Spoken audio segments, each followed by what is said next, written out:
Welcome, everybody, to episode 14 of the Blueprint for Closers. My name is Rob Nixon. I'm here with my co-host, Dominic Ciccarelli. Today, we are joined by Michael Anastasio, founding partner of Anastasio Law Group. Thank you for being here. Thanks for having me. So, the Law Group focuses on estate planning. This is going to be a really good episode. Looking forward to this. As most people know, this podcast is really focused around all facets of real estate. And I think that one thing that people often overlook is the estate planning side. What happens if anything happens to you? What happens just when that time comes in life? And I think that this is going to be a good one to learn. Yeah. Well, it's always a morbid topic, speaking about death. And you and I have spoke a few times that there are exercises you could do, and one of them is actually writing your own eulogy. Yeah, which I did. And I know you've done that, and I haven't mustered enough confidence to do it yet. But writing your own eulogy kind of dictates and explains to yourself how you want to be remembered, not just monetarily, but as a human. And we work so hard in whatever your career is, and you build something for legacy and for your family. And even if you create the will, what I realized, the last will I created was 10 years ago. I never looked at it again, and so many things have changed in my life, personally, not just professionally. And I'm like, I agree with almost nothing I wrote 10 years ago. It was good then, but now bad now. So it's just something you have to almost put as an annual reminder. Hey, look at this. Just look at it, because again, we don't know when that day is. So Mike, I'm really looking forward to speaking to you. I have a lot of questions, but why don't we start talking about yourself and where you came from, and kind of bring us up to how you became a lawyer. Sure, I'd be happy to. Thanks for having me again. You could take it a step further. You could have your own funeral, like in Curb Your Enthusiasm. I think it was Albert Brooks. He said, "Why do I not get to be at my funeral?" So he actually did a funeral for himself while he's alive. But anyway, on a more serious note, where am I from? Where did I come from? I was born and raised in Brooklyn, New York. I've lived in Long Island for the last 23 years, and I went to school at Columbia University for college, and then to law school at Fordham University. Originally came out of law school, and I got a kind of a corporate law job, and I was doing some very boring, transactional, impersonal work that to me was very unfulfilling. I kind of felt like when I went to law school, I kind of had this thought in my mind of being this trusted go-to counselor that could help people in times of need and things that, in people, dealing with people that I could really help. And, it might have been a little idealistic in my mind, but anyway, I quickly kind of became disenchanted with the law and just really stumbled upon an opportunity to go down and work on Wall Street, and ended up on the New York Mercantile Exchange. Took probably a 50+% pay cut to do it.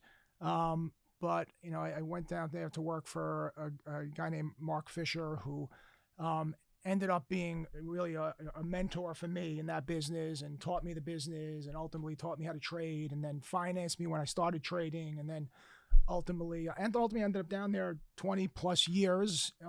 Ended up being pretty successful down there. I owned my own seat, became an equity owner of the exchange. Wow. And then the business changed dramatically. Everything went electronic. Kind of the trading went away. I continued to do it electronically for a few years. I always had kind of in the back of my head the thought of possibly going back to practicing law. And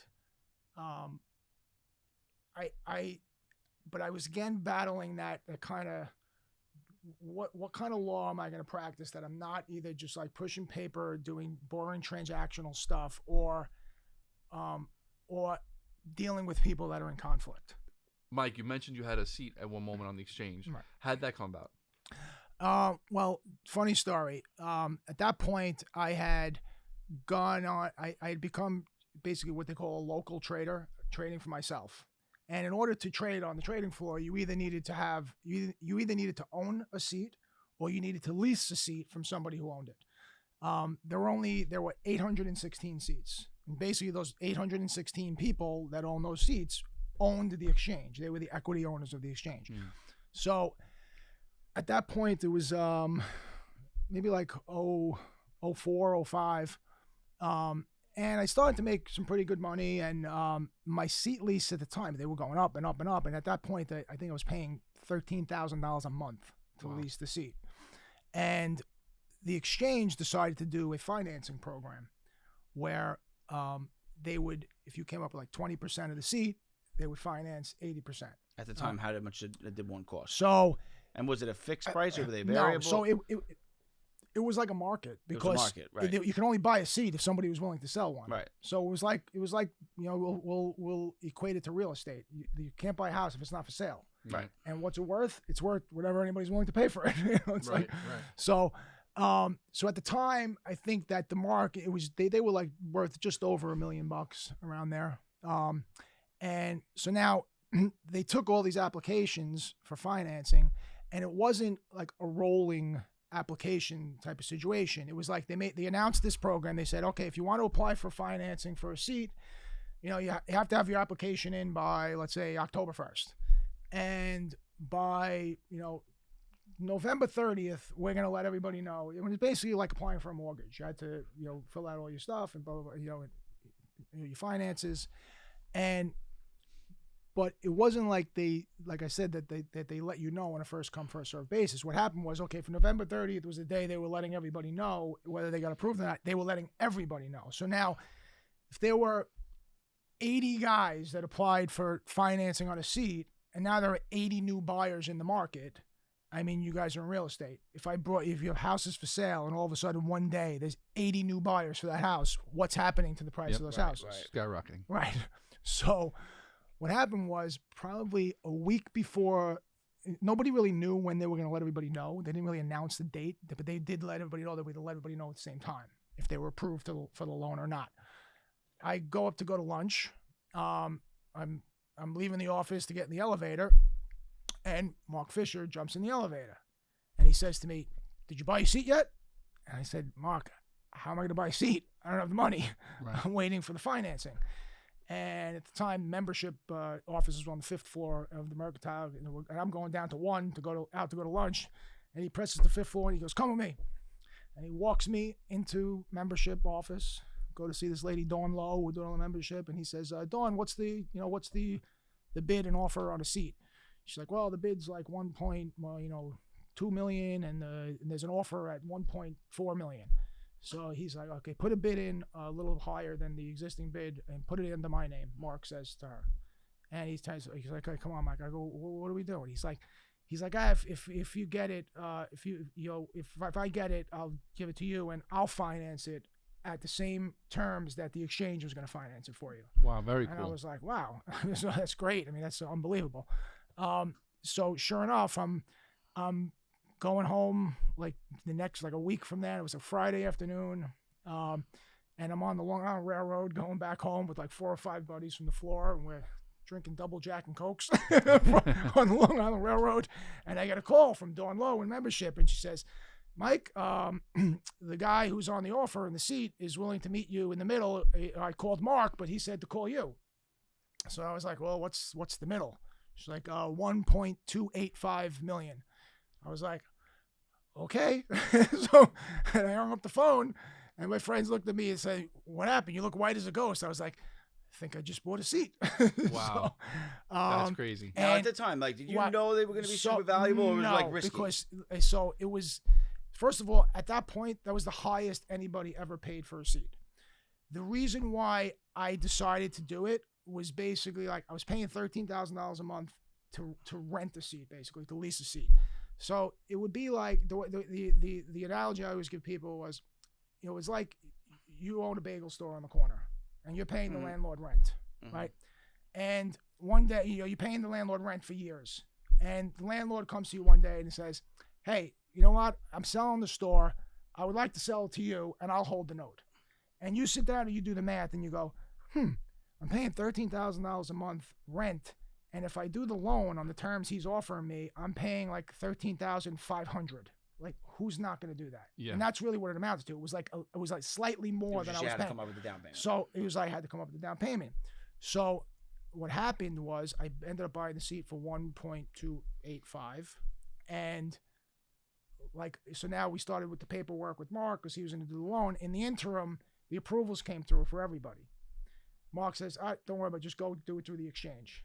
Thank you very much. He always treated me fantastically, Mark. He was really great to me. He said, just go and do it through the exchange, through the same terms, whatever, blah, blah, blah. So I bought my seat for 1,285. The next seat traded, like literally the day after the approvals came out, traded for 1.5. A week after I agreed to buy mine. And then, no one ever knew the exchange was going to end up going public. And when the exchange went public, it ended up being obviously a windfall for people that own. How many years later was that? It wasn't that long later. It was like 2 years later. It kind of leads to another brief funny story. So if you want to hear it, so you guys are familiar what happens when like IPOs come, and so it's an IPO, it's NMX. They were talking about it. You got Bob Pisani on the floor of the stock exchange on CNBC, and I'm homesick. I just got out of the hospital with pneumonia. Right, the only time I've ever been in the hospital in my life as an adult. Right, so I just got out, and I'm sitting there like in my bathrobe at the breakfast table, and the IPO price was $58. Right, that's what the stock was supposed to come public at, and then what they do when these initial public offerings come out is it takes a while for it actually to open and start trading it, because they have to find like a buyer and a seller match. And they're like, oh, it didn't trade yet. It's going on forever. Now it's projected at, now I know I have X amount of shares because every seat was X amount of shares, and the projected opening price was $58. And I remember Amber went out for a walk. All of a sudden they announced the first trading price. It's like, first trading price in NMX, $125. I was like, I just got out of the hospital for pneumonia. I think I'm gonna go back with a heart attack. So wow. I was like, and it was beyond comprehension. I was like, and we were restricted for a while for how we could sell the shares after 3 months, I think 6 months, and then 9 months. But they turned out to be a very good situation. On the exchange, what years are we talking? I'm just trying to get the state of the economy back then. And I was on the floor of the exchange from 1996 until about 2012. Okay. Right. So you experienced one or two big falls. I mean, 2008 being one of them, right? In the economy or in the market. Yeah, I'd say the most dramatic happening when I was down there on the trading floor was 9/11. It was a huge event as far as, because I wasn't really dealing with stocks. I was an oil futures trader. So as you can imagine, after 9/11, kind of like the shit hit the fan, so to speak, in the Middle East, and then that turned into a conflict in Iraq and war, and that it really turned out to be a crazy busy time in the exchange. A lot of turmoil down the exchange, right? Yeah. A lot of turmoil. So a lot of people always said that we were like I don't know, kind of felt bad sometimes about like when there was conflict going on in the world. It was like the trading was better when you trade in oil, but it was like, it's something. Well, they do control. say war is a business. Right. Right. So, anyway, I ended up, after I left the floor, and everything went electronic. I traded electronically for a few years, but I was kind of bored, and I missed being around people, and I was kind of staring at computer screens all day. And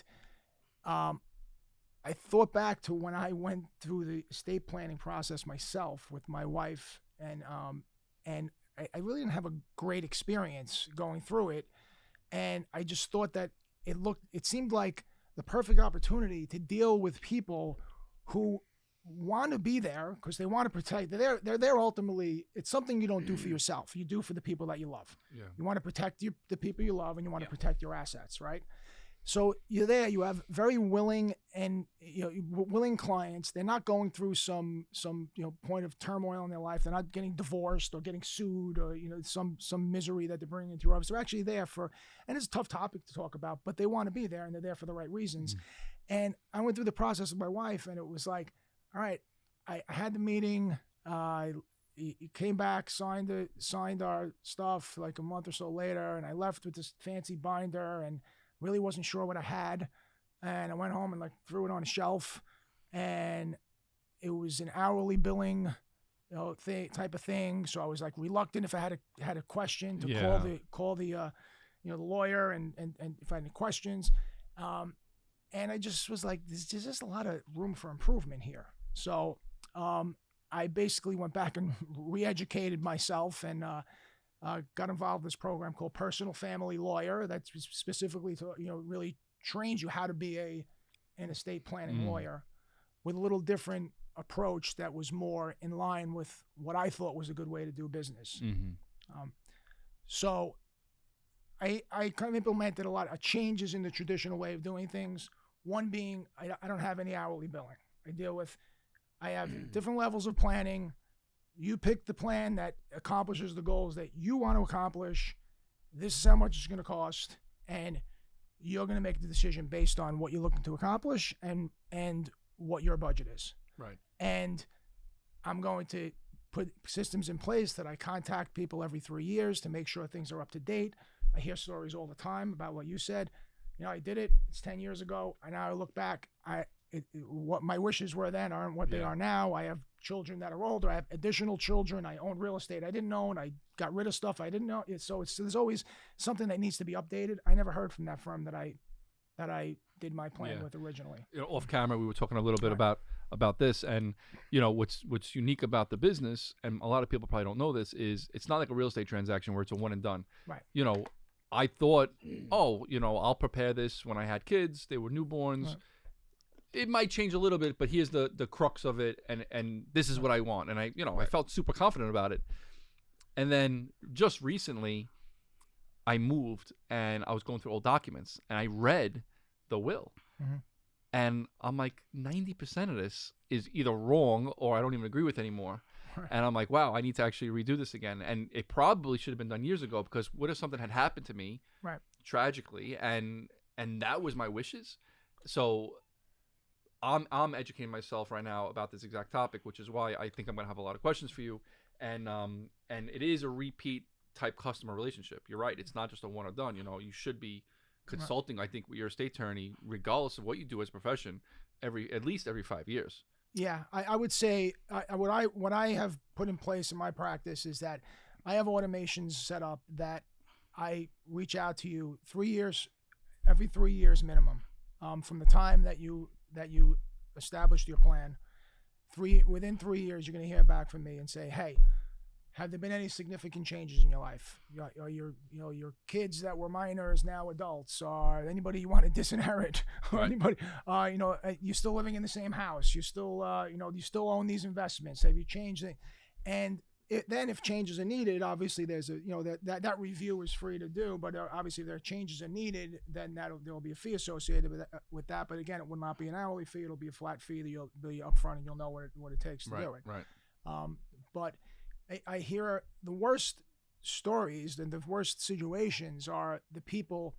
It's almost the people that have no plan are almost better off than the people that have a plan that's not a good plan. Right. Because the people that have a plan that's not a good plan, they have this false peace of mind that I checked off that box and I'm done with it and it's good. But then meanwhile, when you needed to do what you needed to do, it's not going to be effective in doing it. At least the people that don't have a plan, they have that seed in the back of the head going, I need to get this done. I need to get this done. I need to get this done. Yeah. The reality is, when you lose a loved one, it's horrible as it is, right?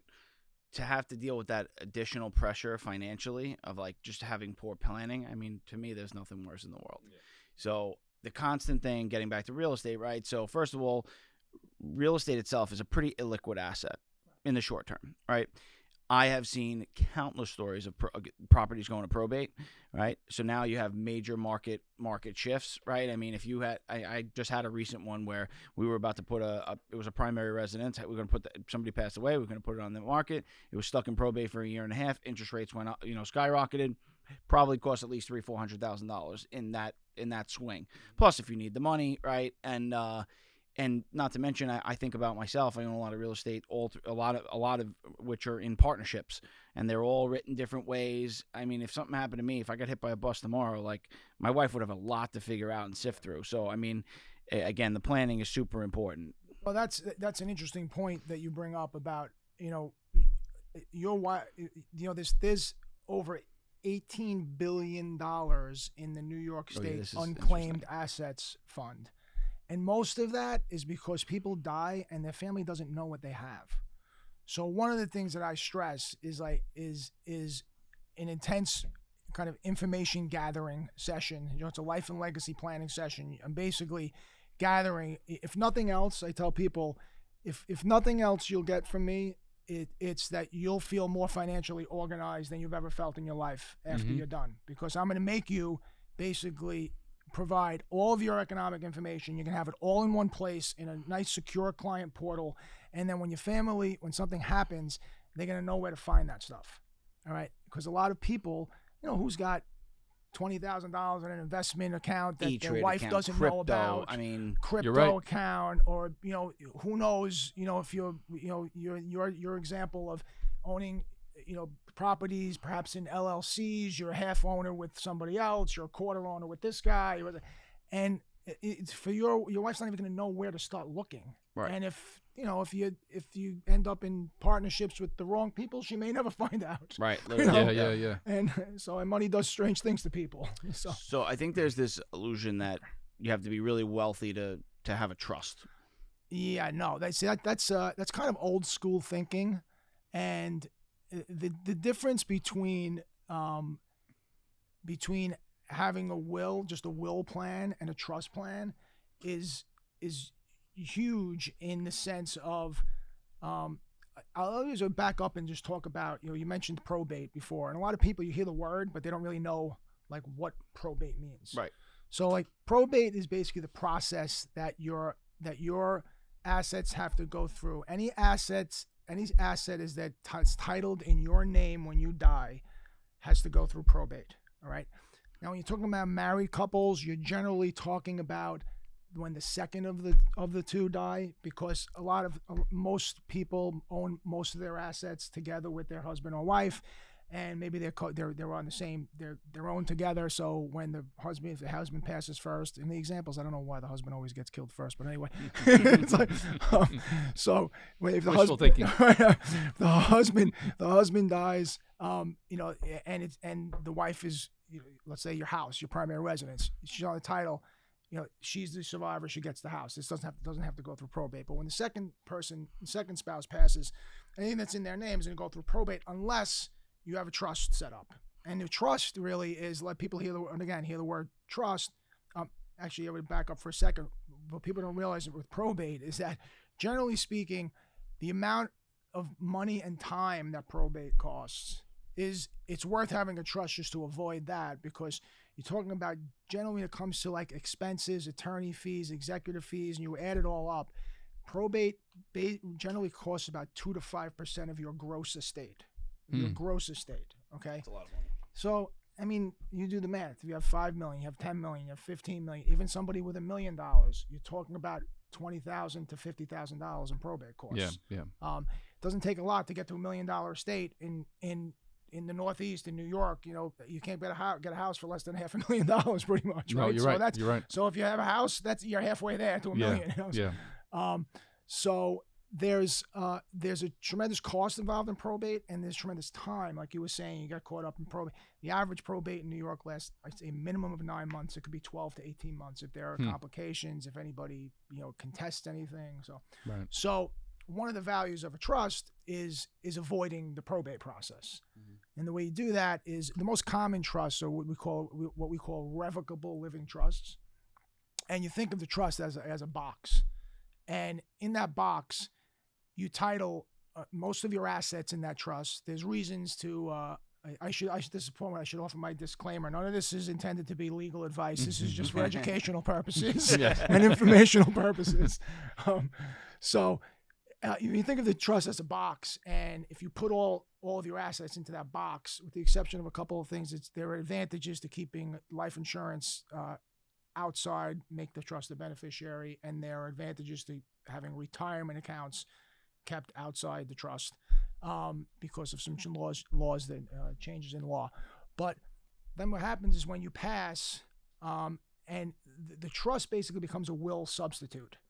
And instead of going through the probate process, which, by the way, is also public, probate process is public. If you wanted to look up the probate of Jacqueline Kennedy Onassis, right, you can Prince. look up Prince, right? And you can see exactly how much money there was, who it went to.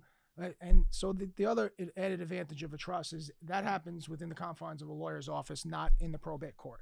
So, you leave your kid a couple of $1 million. You don't want some predator, knocking on his door, calling him, oh, this guy just inherited $2 million. Let me see if I could swindle him out of some scam, So with a trust, when you pass, you can direct where those assets go. And there's also ways you can design those trusts to help mitigate potential estate tax issues. And in New York, currently the estate tax threshold is $6.58 million.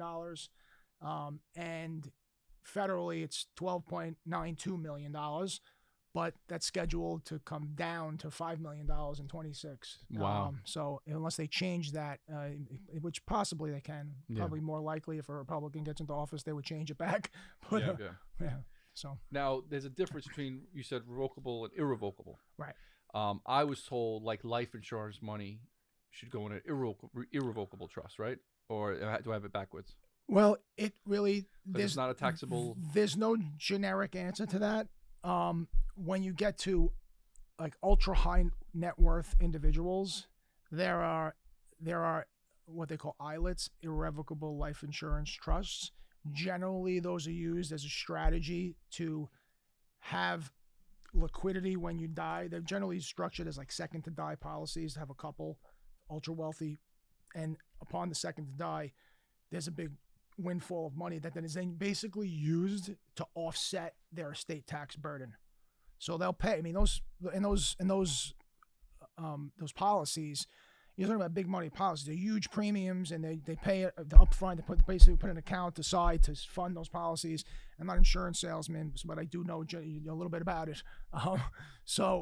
They're very expensive, but the way they're looking at it is I'll pay pennies on the dollar now relative to the estate tax bill that's coming after I die. So even if this policy is costing me a couple of $100,000 a year, if I'm worth $50 million by the time the second one dies, there's a big payout that's going to offset the estate tax burden, and more money goes to my kids or to my wherever I want it to go. So a big debate also is like in the real estate world, tomorrow I might wake up tomorrow and want to sell one of my pieces of property, right? Life happens. At what point do you actually put that building in a trust? Because we think we're young, but maybe we're not as young as we think we are, number one.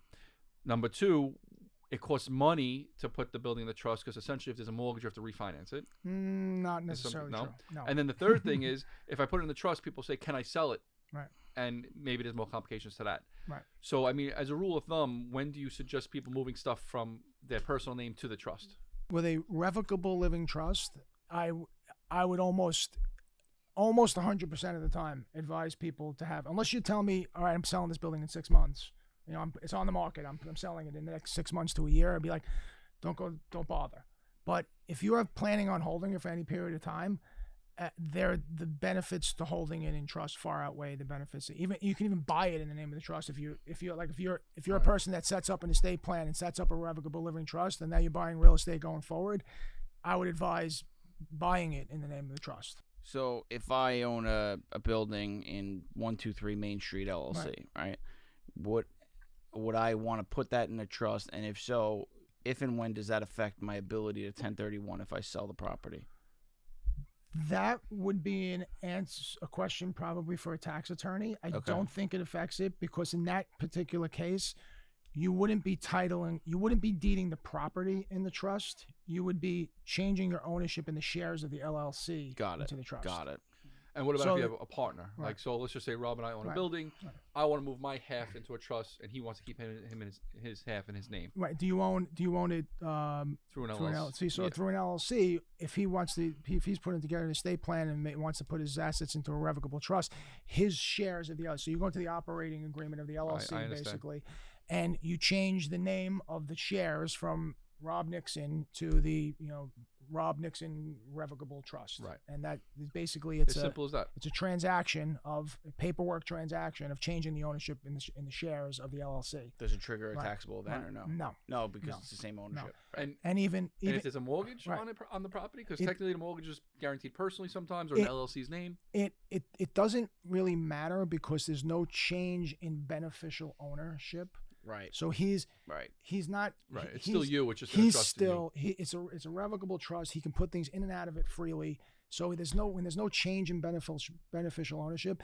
And it's funny because banks, I deal with clients and they're like, well, if I change my my residence, or even my primary residence, it has a bank. Don't I have to call the mortgage company? I'm like, no, you don't. Mm-hmm. And then they have people that call the mortgage company, and the mortgage company tells them, oh, you can't do that. Yeah, You of can say course. this triggers Right. that. And I'm like, why do you, the same way you don't go to the mortgage company for your legal advice, why would you go? I mean, Yeah. I mean, I'm sorry. The same way you don't come to me as an attorney for your mortgage, don't go to the mortgage I know. company for your legal advice. Right. Well, I just wanted to make sure. I go, but what do you think they're going to tell you? They're Right. trained to say no. Right. Yeah. They don't know. we did a previous episode with a commercial mortgage broker, and a lot of people don't understand the covenants and restrictions on getting Right. mortgage. It's not just you have to pay the bill each month. Right. You're limited to what type of tenants you can have in the building sometimes. So it could get a little dicey and hairy if you read those restrictions in your mortgage. The bank wants a lot more than you just paying the bill each month, and there's rules and guidelines you have to follow, or they'll call in the note. Right. And in this case, what you're saying is, potentially, if they Yeah. really want to be a stickler, then maybe they Right. can call in the note. Yeah, and it's a primary residence. It's not even an issue at all. Perfect. They really can't. They can't call the note. Interesting. Right. That's great. Right. to I know. also know there's no one size fits all scenario, but if you were to pass away, besides maybe your children inheriting your real estate and maybe some life insurance, you don't want them getting it all at 15 years old or 18 years old. Right. What trends are you seeing in the estate planning side with people, like maybe some windfalls on ages when kids maybe get some of these assets? Right. So that's a great question, and really you can do anything you want. So if you just had a will, let's say you just had a will, I left all your stuff to you. I leave all my stuff to my wife, and if my wife predeceases me, it goes to my 2 children you have, right? Yeah. It goes equal parts to my 2 children. Well, what's going to happen is if you and your wife pass and your kids are still minors, the probate court's going to appoint a guardian for that money to basically watch it for your children. But then when they're 18, they're getting a check Wow. and they're getting a windfall. Yeah, I definitely wouldn't want that. Right. So you can design trusts in any way you want. A lot of people do what's called ages and stages. So they say, okay, if we'll leave the money in trust at age 25, they get, a third. At age 30, they get, half of what's left, which is basically another third. Mhm. And at age 35, they get the balance. That's one way of doing it. Provides kind of just scaling out the money, let them mature, get their life in order. Another way of doing it, which is usually a little bit of an additional cost, is you put it in what I call one of the weird things about estate planning laws. There's a ton of different types of trusts, but a lot of these trusts, they don't have like a uniform name that every lawyer calls the same. Like, so you may hear one lawyer refer to a trust by one name, and another lawyer he's talking about the same exact thing, but he refers to it as another name. So one of the things that I do in my practice is that I call the children's trust. There's the ability to do what's called a long-term asset protection trust, or LAPT. And when you do with that, then instead of giving it to them in ages and stages, it stays in a trust forever. Basically, they get interest and income. Trustee basically oversees it for them. They can go to the trustee for anything that involves what we call HEMS, HEMS, which is health, education, maintenance, and support. And the trustee basically decides whether he's not going to distribute money to them for what they're asking for. And what that does for them is that provides asset protection. So if they ever get sued or have creditors or end up divorced, that money stays separate and stays theirs and in your family rather than your future ex-son-in-law or daughter-in-law getting half the money you gave your kid. Right. You know, Or so- that scam artist, like you mentioned earlier, coming in and trying to swindle them right, for it. right. Right. So that's always, you know, there's another thing that people do that's popular. I've met people that have super complicated trust setup Yeah. where they have to spend a certain amount of money on philanthropy. Right. So I have a friend of mine who has a budget each. Obviously, there was a trust involved, and they have to spend a certain amount of money each year out of the trust, but it has to be for philanthropy. Right. So what this person does is every month they're buying tickets to a charity. It could be like the Central Park Conservancy Right. or maybe the Tunnel to Tower Foundation, Right. Stephen Siller Foundation, and they're going and they're actually networking. It's a night out for them. It's Right. entertainment, dinner, dancing, and they're actually meeting other people. So it's like a networking group, but they're forced to spend that money in a philanthropic way. Yeah, I mean, the truth is the grantor, so the creator of the trust is called the grantor of the trust. There's also a couple of different names for that. I go with grantor. It seems like a pretty easy thing to understand. There's basically the grantor of the trust, there's the trustee of the trust, and there's the beneficiary of the trust. The grantor, when you do what I was talking about before, when you do a revocable trust, you actually end up in all three of those roles. So you're creating a revocable trust. You're actually the grantor, the beneficiary, and the trustee until the second spouse passes. Then it becomes trust, you know, then passing to your children or whatever. But anyway, the grantor can really dictate whatever terms they want. Right. And there's really, as long as it doesn't, violate some law or some strict public policy, they can. Right. they It's can really really just a say what- guideline. It's Right, not. It's not right, law. right, right. Your wishes in that Right. trust. But the trustee has a fiduciary obligation to follow the terms of the Right, trust. Right. Right. I also heard. Sorry, Rob. I also heard that the trustee actually can take a fee Yes. to manage the trust. Yeah, well, a lot of definitely, you know, you can dictate in the trust if it's a family person that's the trustee, that you can dictate that they don't get a fee if you wanted to. But the truth is, it's especially if you're talking about a lot of assets, it's something that's It's a work. job. But if you have like an independent institutional, you know, trustee company or a bank that's doing it, they're going to take a fee. Yeah. Yeah. So what are some other, I guess, recommendations that you would make or that you often suggest to, I guess, people in general, but maybe more specifically that own real estate, you know, some steps that people should be taking? Well, one of the big things I see with real estate investors is, in fact, I just had a guy in about a month ago. I'll just give you an example. He's probably has a net worth of about $15 million. Like 13 million of it is in real estate. Almost all real estate guys I know are like that. So he has his primary residence, which is like a $750,000 house in Long Island. He has, you know, a couple of bank accounts, a couple of CDs. Just some I love that. cash on hand. 15 million in your $750,000 Right. house, right? All right, and he has $13 million in real estate holdings, ranging from Love that. a strip mall to a bunch of two-family houses to this to that he accumulated over the years. And he comes into me and is like, has no plan in place. And I said, you know, you do realize that you're over the New York State estate tax threshold by $7 or $8 million. Now there's ways for him to, so with the, not to get too down in the kind of the weeds about the laws, but the federal, which is almost 13, like I said before, almost $13 million, the estate tax exemption, you automatically get to double that. Basically, like first spouse dies, second spouse gets their exemption. So in essence, if you're a married couple, it becomes 26, let's say 12.92 times 2, whatever, is just shy of 26. But with the New York State estate tax exemption, that's not the case. That 6.58 million is not what they call portable to your spouse. So it doesn't become 13 and change automatically. But there are ways to plan around that where you put assets up to that amount into a trust when the first spouse dies. Like this guy I'm talking about, for instance, if he, you know, we're working on putting a plan in place for him where,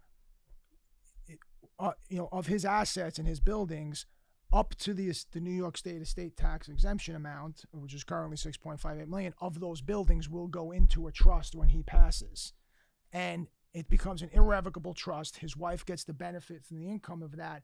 But it basically, that's a way of doubling their taxes. Then when she dies, this, you know, she gets her 6.58. He used his 6.58 by putting it into the trust first. So in essence, it becomes a 13 and change $1 million bypass of the New York State estate tax. So one of the things, going back to your question, was that you get these people that have a large part of their net worth tied up in real estate, and if they don't plan properly, they're in the situation where when they pass and now they have an estate tax bill coming down the line, they're the people that inherit whether it's their kids, their wife, their whomever, they end up, usually it's the kids, because the wife gets to inherit that stuff without a problem generally, but usually it's the kids. They're stuck now basically with a fire sale of real estate, because they have 9 months to do it, basically. So just that exact example, right? No plan in place, never meets with you, passes away. What happens, and what does that mean tax-wise? There are two scenarios. One, he passes. Two, he and his wife pass, okay? So if he passes before doing any planning, he's losing the ability to add that other $6.58 million addition on top of it, because if he hasn't planned to put that money into a trust, what happens is when his wife passes, she's only going to get a 6.58 exemption and paying tax on the rest, and paying estate taxes on the rest, right? Whereas if he planned in advance and then you had 6.58 go into a trust, and then she had her 6.58 exemption, the only thing that's getting taxed if they don't do any other kind of additional planning with insurance is anything over basically that 13 and change number. All right. And then when she passes without a plan in place, all this money that's subject to estate taxes, the government, they don't take a building. They want cash. They want a check. So the only way to get a check is by selling the buildings. Wow. So assume both of them go. That's $13 million, right? So somebody passes and they inherit that. Estate tax is due for inheriting it? Yes. And how much is that typically? What's that rate? You're looking at probably roughly about 40% in that so situation. In that specific situation, somebody would have to pay 40% and have to come up with the cash for it? Yes. You're just selling everything. So it means they're selling half the portfolio to pay the estate tax bill. Right. That's terrifying. Yeah. Wow. Yeah. Nuts. If anybody didn't hear that, that's, I mean, wow. That's wow. And and I think a big part of it too is so now you're forced to sell conditions, but I mean, I can't tell you how many times I've seen this where these kids have no business really managing the real estate, but when they're selling it, they have no idea what they're doing. Right. So, I mean, you could really just have so many bad situations. You work your whole life, especially the people that work their whole life and don't spend, right? Like they just do it to leave it, and then they leave a disaster. Yeah. Oh, and this client I was telling you about, he's a pretty good friend of mine, and the guy I golf with, and then he proceeds to tell me the story about how his cousin was basically in the same situation and died, and it was a complete shit show for his kids. And I was like, and why don't you have anything in place? Why? Because we think we're going to live forever, and we think we're invincible. Right. That's the problem. Well, he was older than me. I go, listen, nobody thinks they're going to die. Yeah. It's the problem. So on that same $13 million, if that's prepared properly, you could essentially owe zero. You could basically circumvent pretty much the whole thing. I mean, that's millions of dollars. And there are other ways to do it too. There's some ways we were talking about through life insurance policies and stuff like that. And, that's not, for that stuff, I call in someone that's an insurance expert to advise. And I'm not going to, give advice on something I don't know about. Right. So, but there are different ways to do it. But one of the ways to do it is proper use of trusts, and certainly, gaining that, you're using the law to your advantage. I just thought it was so much more complicated to move things into trusts. I thought you had to refinance. I thought you had to change deeds. It depends with if you own it personally, you do change a deed. You have to you file with the county, you change a deed, but there's no tax transaction if you're doing it into your own revocable trust. Then there's irrevocable trusts too, a little more complicated, but there's uses for them as well. It's for putting property into a lot of that deals more with elder law. A lot of people as they get older, they want to protect their assets from if they end up in a nursing home and Yeah. Medicaid is out to come after their assets afterwards. So they try to shield that so they have it to pass down to their children. It's a super, Wow. it's a slippery slope because Right. you don't want to kind of have all the control from the grave. Right. You want to have your children make some decisions, but again, Sure. you work so hard for it, and maybe your children aren't in the real estate game Right. or in the finance game. Maybe like we said before, maybe they're just a teacher or a cop or a doctor, right? But they don't understand real estate. And for me, and talking to my estate lawyer, I'm like, well, and they basically told me, well, what's your envision? Like, if you were alive, what would you like to do for your kids? And I'm like, Right. well, I would have liked to give them maybe a down payment for a house, maybe not pay for the house, but maybe a Right. down payment, pay for the wedding, pay for college, so I'm stepping back and I'm trying to think about these things now. Like, okay, if I live to 100, what are the things I want to do? And then I back it out. God forbid I drop dead tomorrow. But then I'm like, am I being Napoleon in this situation where I'm trying to control every single thing, No, I mean, I think that the essence of it is what you're trying to do is keep your family out of court and out of conflict. Yeah.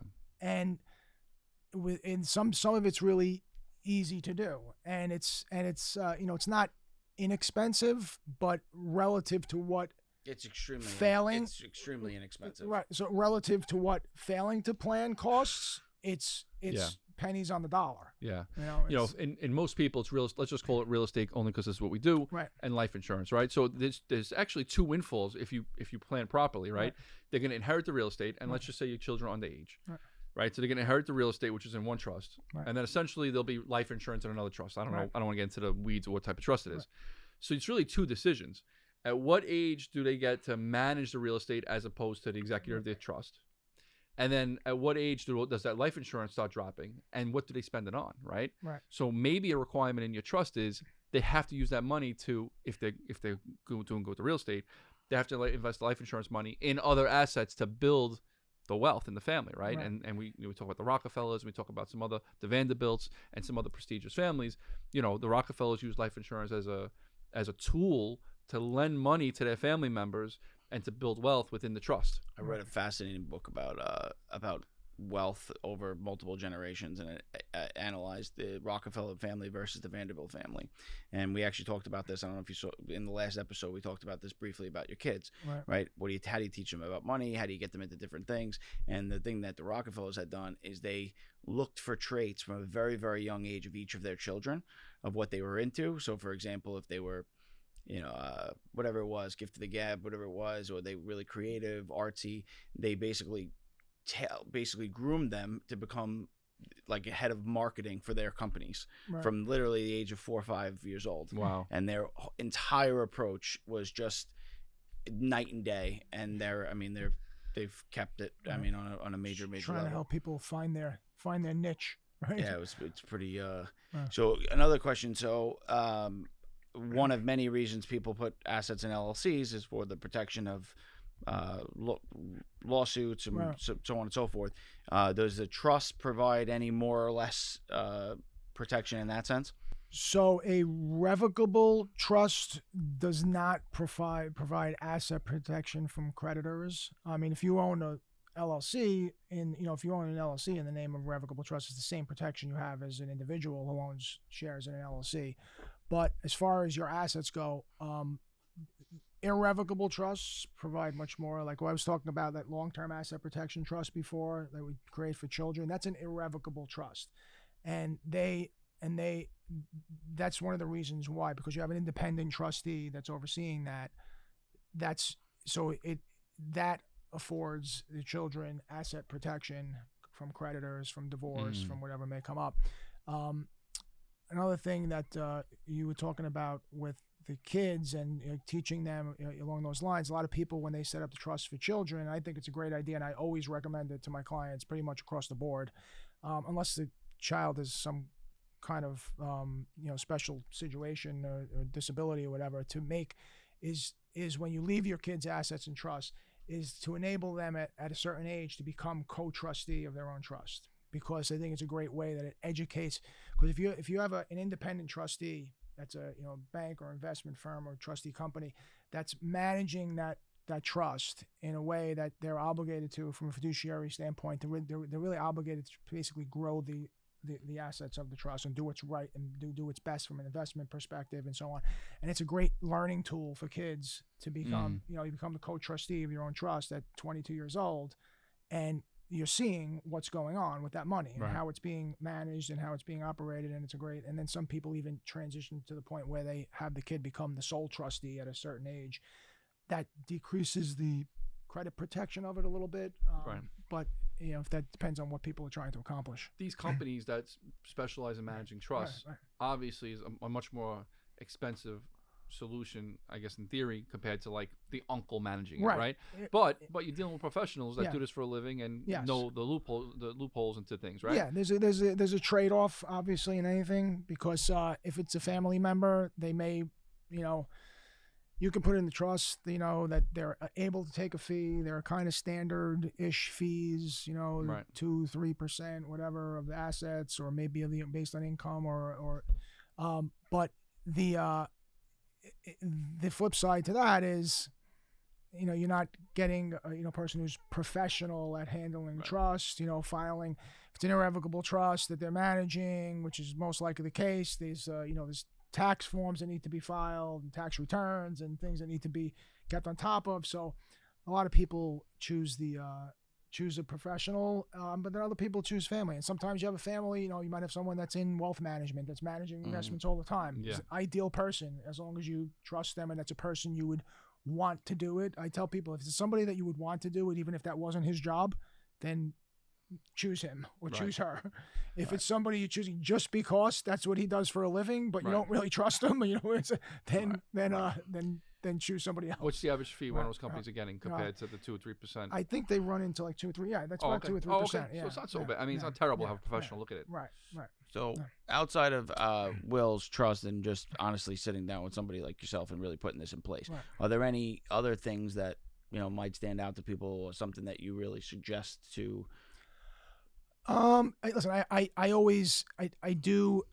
have people that I refer a lot of. A big topic nowadays is like long-term care insurance.